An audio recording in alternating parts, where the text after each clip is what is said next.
नमस्ते। क्या वाकई ईरान में सड़कों पर उतरती भीड़ सिर्फ तेहरान तक सीमित है या उसकी गूंज इस्लामाबाद, रावलपिंडी और वाशिंगटन तक पहुंच चुकी है? क्या डोनाल्ड ट्रंप का यह कहना कि मदद बीच रास्ते में है सिर्फ एक राजनीतिक बयान है या फिर इसके पीछे सैन्य हस्तक्षेप की ठोस तैयारी छिपी हुई है? और अगर अमेरिका ईरान पर सीधा हमला करता है तो सबसे असहज स्थिति में कौन सा देश खड़ा होगा? ईरान या अमेरिका नहीं बल्कि पाकिस्तान। क्या पाकिस्तान अपने एयरबेस अमेरिका को देगा?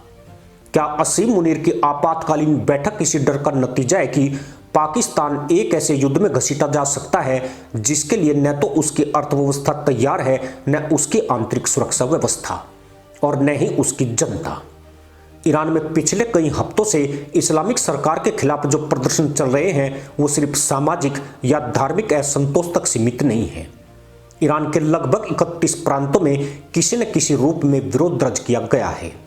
गैर सरकारी आंकलनों के मुताबिक अब तक सैकड़ों लोग मारे जा चुके हैं, हजारों घायल हैं और 15 से 20 हजार के बीच गिरफ्तारियां हुई है। इंटरनेट शटडाउन, विदेशी मीडिया पर पाबंदी और सख्त सुरक्षा उपाय इस बात की ओर इशारा करते हैं कि तेहरान हालात को लेकर बेहद गंभीर है। लेकिन असली सवाल यह है कि जब अमेरिका जैसे देश जब इस तरह के आंदोलनों पर खुलकर बयान देने लगते हैं तब क्या यह सिर्फ मानवाधिकार का मुद्दा रह जाता है या फिर यह भू राजनीतिक खेल का अगला चरण बन जाता है? डोनाल्ड ट्रंप का बयान कि ईरान के प्रदर्शनकारियों के लिए मदद रास्ते में है अचानक नहीं आया। ट्रंप प्रशासन के दौरान ईरान पर लगाए गए प्रतिबंधों का दायरा इतना व्यापक था कि ईरान की जीडीपी को कई वर्षों तक गहरा झटका लगा। विश्व बैंक के आंकड़ों के मुताबिक 2017 से 2020 के बीच ईरान की अर्थव्यवस्था में लगभग 6 से 7% की गिरावट दर्ज की गई थी।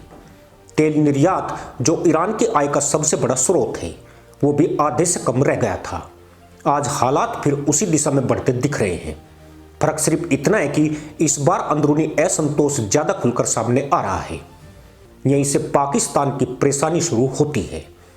पाकिस्तान और ईरान की सीमा करीब 909 किलोमीटर लंबी है, जो ज्यादातर बलूचिस्तान के दुर्गम इलाकों से होकर गुजरती है।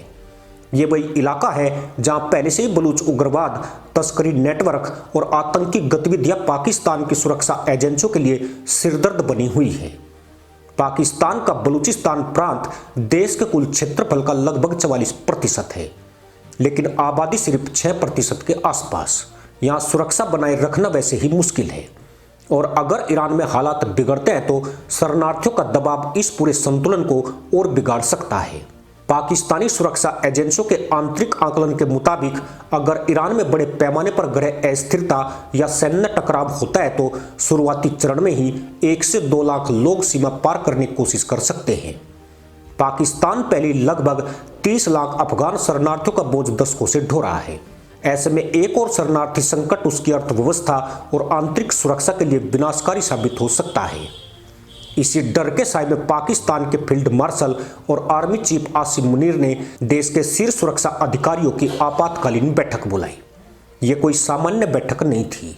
आईएसआई चीफ और national security adviser general Asim Malik, southern commander lieutenant general Rahat Naseem, military intelligence के DG, chief of general staff और आईएसआई के एनालिसिस विंग के प्रमुखों की मौजूदगी इस बात का संकेत है कि मामला सिर्फ कूटनीति तक सीमित नहीं है बल्कि सीधा सैन्य और खुफिया रणनीति से जुड़ा हुआ है। इस बैठक में सबसे बड़ा सवाल यही था कि अगर अमेरिका ईरान पर हमला करता है तो पाकिस्तान क्या करेगा? पाकिस्तान का इतिहास इस सवाल का जवाब देने में उसकी मदद नहीं करता बल्कि उसे और उलझा देता है। 2001 के बाद अफगानिस्तान युद्ध में पाकिस्तान ने अमेरिका को एयरबेस, लॉजिस्टिक सपोर्ट और खुफिया सहयोग दिया। बदले में उसे आर्थिक सहायता जरूर मिली, लेकिन उसी दौर में पाकिस्तान में आतंकी हमलों में अभूतपूर्व वृद्धि हुई। सिर्फ 2001 से 2018 के बीच पाकिस्तान में आतंकवाद से जुड़ी हिंसा में 70,000 से ज्यादा लोग मारे गए, जिनमें बड़ी संख्या आम नागरिकों की थी। पाकिस्तानी अर्थव्यवस्था को इस दौरान 120 अरब डॉलर से ज्यादा का नुकसान हुआ। यह आंकड़ा खुद पाकिस्तान के योजना आयोग ने जारी किया था। अब सवाल यह है कि क्या पाकिस्तान वही गलती दोहराएगा या फिर हालात उसे मजबूर कर देंगे? डोनाल्ड ट्रंप और पाकिस्तान की मौजूदा सरकार के रिश्तों को देखें तो तस्वीर और भी जटिल हो जाती है।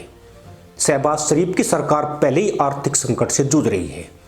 पाकिस्तान का विदेशी कर्ज 130 अरब डॉलर से ज्यादा हो चुका है। IMF के साथ डील बेहद सख्त शर्तों पर हुई है। विदेशी मुद्रा भंडार कई बार सिर्फ कुछ हफ्तों के आयात के बराबर रह गया है। ऐसे में अमेरिका से रिश्ते बिगाड़ने का मतलब आर्थिक और कूटनीतिक आत्महत्या है। यही वजह है कि पाकिस्तान पिछले कुछ महीनों से ट्रंप और अमेरिका के प्रति असाधारण नरमी दिखा रहा है। बयानबाजी में संतुलन, पर्दे के पीछे संपर्क और सार्वजनिक रूप से टकराव से बचने की रणनीति अपनाई जा रही है। लेकिन ईरान का मामला अलग है। ईरान सिर्फ एक पड़ोसी देश नहीं है, बल्कि धार्मिक, सांस्कृतिक और क्षेत्रीय संतुलन के लिहाज से भी पाकिस्तान के लिए अहम है। पाकिस्तान की आबादी का एक बड़ा शिया समुदाय ईरान के घटनाक्रम पर बारीकी से नजर रखता है। अगर पाकिस्तान खुलकर अमेरिका के साथ खड़ा होता है तो देश के अंदर सांप्रदायिक तनाव भड़कने का खतरा भी बढ़ सकता है। इस आपात बैठक में एक और गंभीर मुद्दा उठा। क्या अमेरिका पाकिस्तान पर ईरान फ्रंट खोलने का दबाव बना सकता है? सैन्य जानकारों का मानना है कि अगर अमेरिका सीधे ईरान पर हमला करता है तो उसे क्षेत्रीय लॉजिस्टिक सपोर्ट की जरूरत होगी। फारस की खाड़ी में उसके पास पहले से कई बेस है, लेकिन पाकिस्तान के एयर बेस रणनीतिक रूप से बेहद अहम है। बलूचिस्तान और सिंध के एयर बेस से ईरान के दक्षिणी और पूर्वी हिस्सों तक पहुंच आसान हो जाती है। यही वजह है कि पाकिस्तान की सेना इस संभावना को हल्के में नहीं ले रही, लेकिन इस विकल्प की कीमत भी बहुत भारी है। ईरान पहले ही साफ कर चुका है कि अगर उसके खिलाफ किसी भी हमले में पड़ोसी देश की जमीन या एयर स्पेस का इस्तेमाल हुआ तो वो उसे शत्रुतापूर्ण कदम मानेगा। ईरान की मिसाइल क्षमता को नजरअंदाज नहीं किया जा सकता। ईरान के पास हजारों बैलिस्टिक और क्रूज मिसाइलें हैं, जिनकी रेंज 300 किलोमीटर से लेकर 2000 किलोमीटर तक बताई जाती है। पाकिस्तान के कई अहम सैन्य और आर्थिक ठिकाने इस रेंज में आते हैं। और फिर अफगानिस्तान का मोर्चा। डोरन लाइन पर तनाव पहले से बना हुआ है। तालिबान सरकार और पाकिस्तान के रिश्ते उम्मीद के मुताबिक नहीं चले। सीमा पर झड़पें, TTP की गतिविधियां और अफगान धरती से होने वाले हमलों ने पाकिस्तान की सुरक्षा स्थिति को और कमजोर किया है। ऐसे में एक और अस्थिर सीमा का मतलब है कि पाकिस्तानी सेना को अपने संसाधन 3 मोर्चों पर बांटने पड़ेंगे: भारत, अफगानिस्तान और ईरान। ये वही स्थिति है जिससे पाकिस्तानी सैन्य रणनीतिकार सबसे ज्यादा डरते हैं। इस पूरे संकट में शहबाज शरीफ की राजनीतिक स्थिति भी बेहद नाजुक है। एक तरफ सेना का दबाव, दूसरी तरफ अमेरिका की अपेक्षाएं और तीसरी तरफ देश के अंदर बढ़ता असंतोष। महंगाई दर कई महीनों तक 30% के आसपास रही है। पेट्रोल, बिजली और गैस की कीमतें आम आदमी की पहुंच से बाहर हो चुकी है। ऐसे में अगर पाकिस्तान किसी भारी युद्ध में उलझता है तो उसका सीधा असर सरकार की स्थिरता पर पड़ेगा। यही वजह है कि असीम मुनीर की इस बैठक को सिर्फ एक रूटीन सुरक्षा समीक्षा मानना बड़ी भूल होगी। ये बैठक दरअसल इस सवाल का जवाब ढूंढने की कोशिश है कि पाकिस्तान किस हद तक झुक सकता है और कहां उसे रेखा खींचनी होगी। अमेरिका को पूरी तरह नाराज करना भी संभव नहीं है और ईरान को खुला दुश्मन बनाना भी आत्मघाती साबित हो सकता है। इस पूरे घटनाक्रम में भारत भी चुपचाप हालात पर नजर रखे हुए है। भारत और ईरान के रिश्ते चाबार पोर्ट जैसे रणनीतिक प्रोजेक्ट से जुड़े हैं। वहीं भारत अमेरिका संबंध भी एक नई ऊंचाई पर है। अगर पाकिस्तान किसी भी तरह से इस संघर्ष में सक्रिय भूमिका निभाता है तो क्षेत्रीय शक्ति संतुलन में बड़ा बदलाव आ सकता है। फिलहाल तस्वीर साफ नहीं है, लेकिन इतना तय है कि ईरान में उठती चिंगारी पाकिस्तान के लिए आग बन सकती है। असीम मुनीर की आपात बैठक इसी डर का प्रतिबिंब है। सवाल यह नहीं है कि अमेरिका हमला करेगा या नहीं।